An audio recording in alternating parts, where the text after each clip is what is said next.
In today's video, I'm going to show you how to publish a version in Base44 quickly and easily. If you've been working on a project and you want to make a specific saved version live, this is the exact process to follow.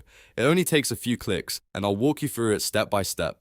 If this video helps, make sure to hit the like button and subscribe for more simple software tutorials just like this.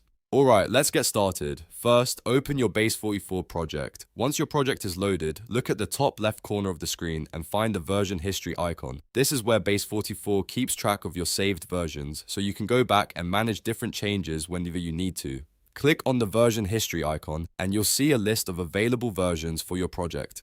Take a moment to review the versions so you can choose the exact one you want to publish. After that, find the version you want and click the three dots next to it. This opens up the menu for that specific version. From the menu, click Publish this version.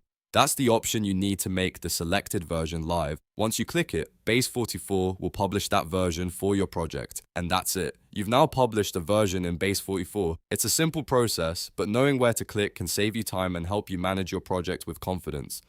If this tutorial helped you out, please give it a like and subscribe to the channel for more quick how-to videos. Thanks for watching, and I'll see you in the next one.